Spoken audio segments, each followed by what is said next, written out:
Halo semuanya, jadi kita di sini mau wawancara mengenai konstitusi negara. Silakan perkenalkan diri dulu. Perkenalkan, saya Muhammad Ilham Anugrah dari Prodi Pendidikan Khusus dengan NIM 2202405. Saya di sini sebagai orang yang akan diwawancara. Ya. Saya mengucapkan terima kasih banyak kepada Muhammad Ilham yang telah bersedia dan telah meluangkan waktunya untuk diwawancara oleh kelompok kami. Sekarang saya akan mulai Pertanyaan dulu ya. bertanya ya. Ya, Ilham sendiri nih, tahu gak sih konstitusi Indonesia itu apa? Konstitusi Indonesia adalah keseluruhan sistem ketatanegaraan yang ada di Indonesia. Jadi konstitusi itu adalah kayak seperangkat aturan-aturan gitu, seperti undang-undang dasar gitu, peraturan pemerintah. Iya, betul. Dan yang lain-lain. Iya, jadi seperti yang kita ketahui, konstitusi Indonesia itu merupakan Undang-Undang Dasar Negara Republik Indonesia 1945. Menurut Ilham, seberapa penting sih konstitusi negara itu? Menurut aku penting banget karena jikalau tidak ada konstitusi, maka tidak ada yang istilahnya mengatur gitu segala kehidupan bangsa Indonesia. Dan jika tidak ada tatanannya, maka jadi nggak beraturan gitu ya? Tidak beraturan gitu. Karena konstitusi itu adalah syarat terbentuknya sebuah negara. Ya, betul sekali. Sebuah negara itu sangat penting ya untuk memiliki konstitusi karena jika negara ingin teratur dan tertata dengan baik, maka harus memiliki konstitusi. Jadi betul kata Ilham bahwa konstitusi ini sangat penting untuk sebuah negara, terutama di negara Indonesia. Terus juga kan di sini kita nih sebagai mahasiswa tentu kan menjalankan aturan-aturan yang ada di Undang-Undang Dasar kan. Nah, yang sering Ilham lihat gitu, apa sih pelanggaran Undang-Undang Dasar yang banyak di kalangan mahasiswa itu? Pelanggarannya contohnya itu adalah menyontek gitu kan, iya. Copy paste gitu.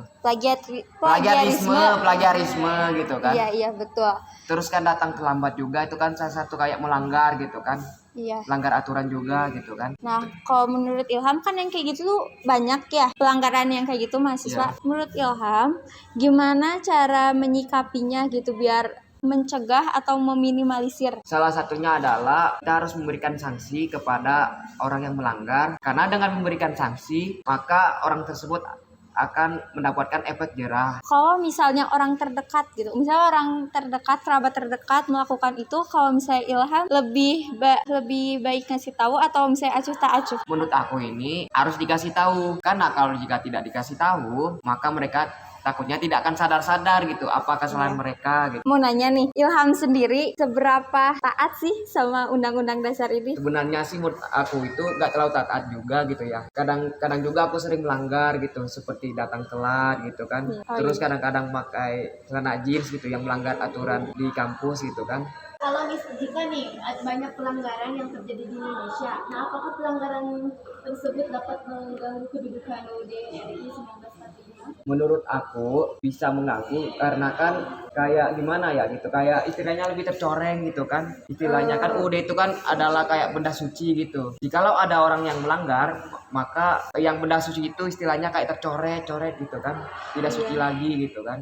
Jadi nilai konstitusinya itu menurun ya? Iya, nilai konstitusinya menurun.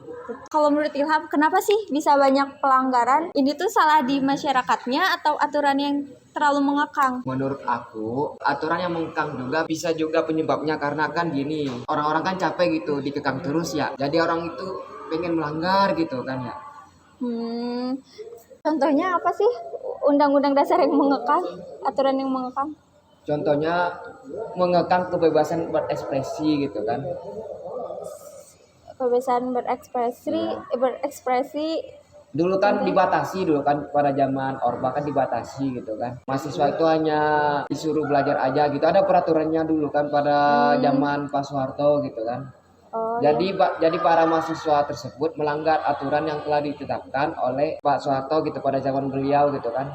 Itu tuh pas Undang-Undang Dasar yang sebelum diamandemen ya? Sebelum, tapi sih lebih tepatnya bukan undang-undang sih, kayak lebih ke peraturan pemerintah sebenarnya. Oh, jadi kebijakan presiden gitu. Oh iya. Oh, mau ada pesan-kesannya nggak buat para mahasiswa? Pesan-pesannya gini, kita sebagai mahasiswa dan mahasiswi harus mematuhi aturan karena Jika tidak mematuhi aturan, maka tidak beruntung gitu kan. Jika kita mematuhi aturan, yang untungnya adalah kita sendiri juga gitu kan. Iya, ya, betul sekali. Ya udah, terima kasih kepada Ilham atas waktunya. Iya.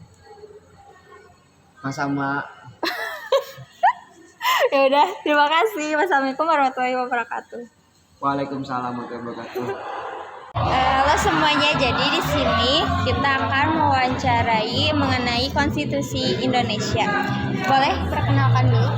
Baik, terima kasih. Nama saya Alpen Fajri Nurul Haq dari Prodi Ilmu Komputer Universitas Pendidikan Indonesia.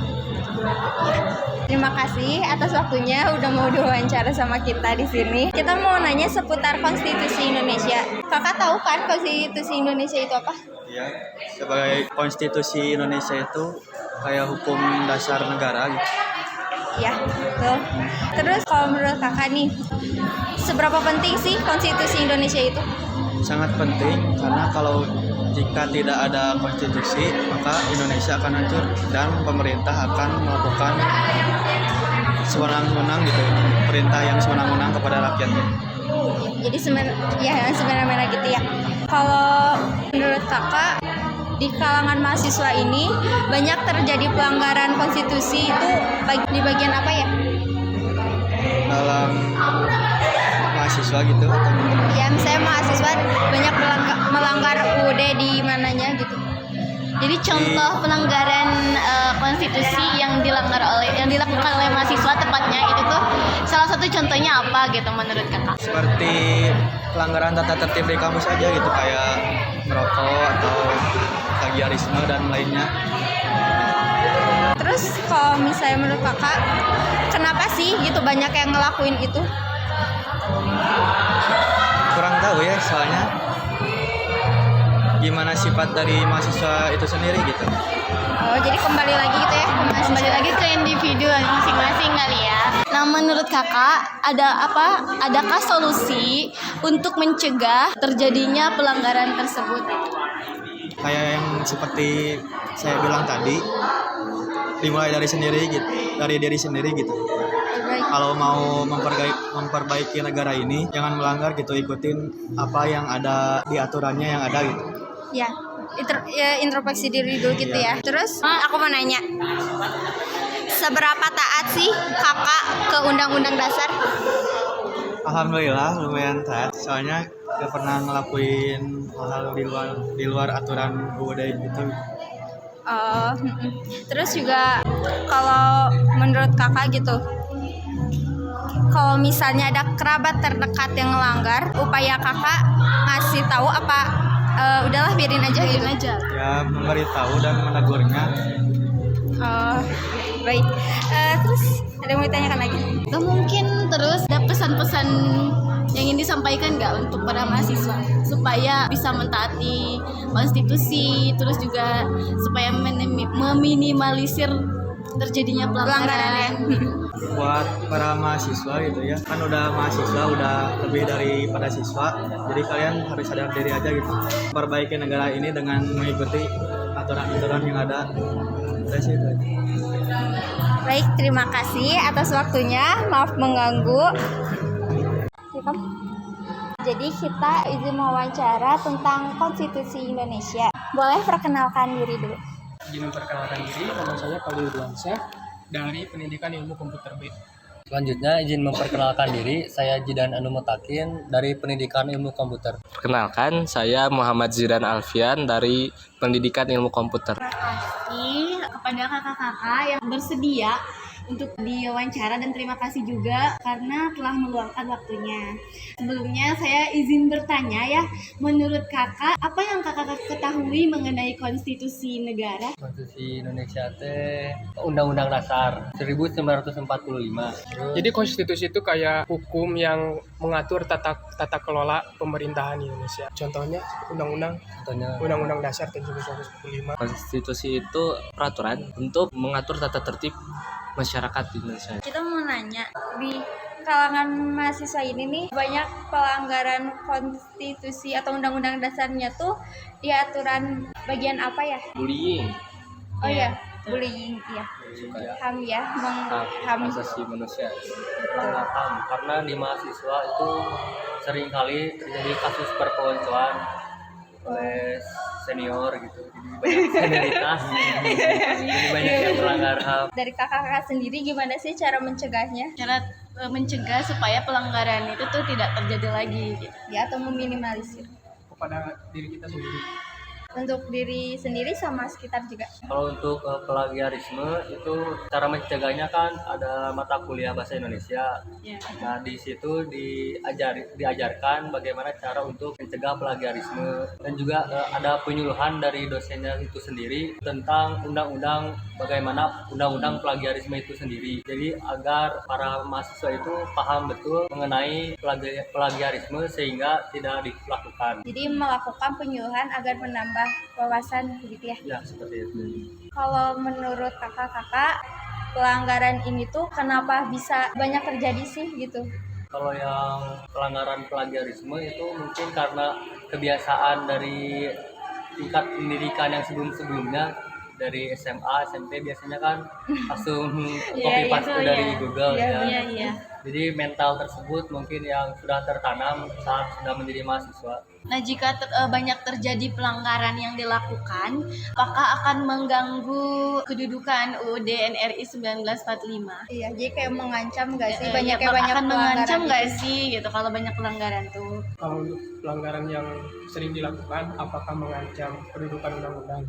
Iya. Kalau menurut saya itu ada kemungkinannya mengancam.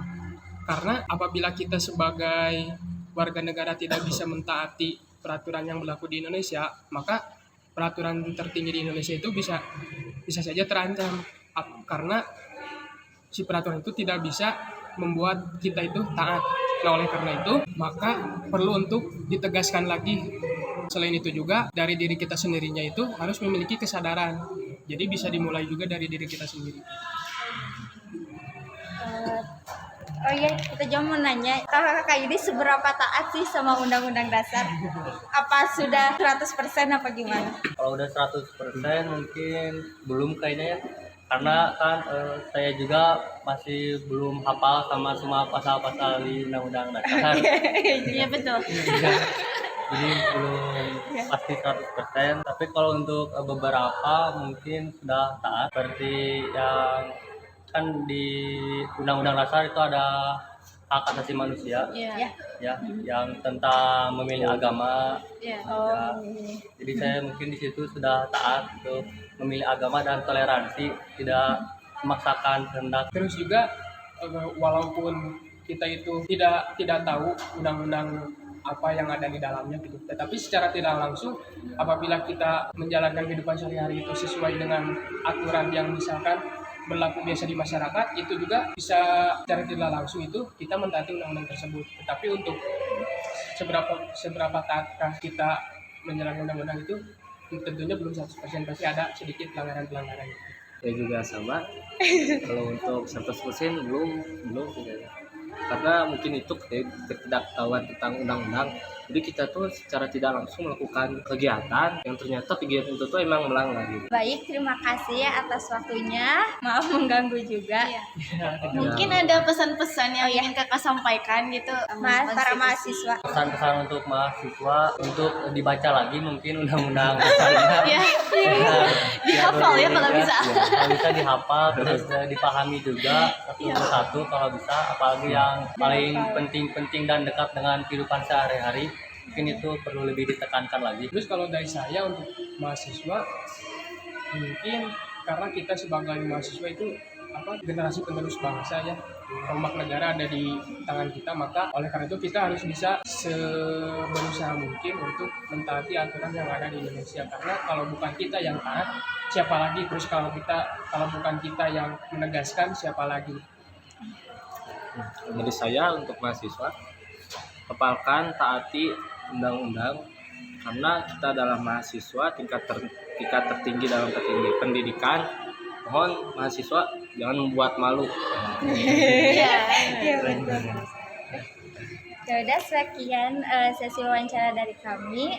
Mohon maaf bila ada kata-kata yang menyinggung. Wassalamualaikum warahmatullahi wabarakatuh.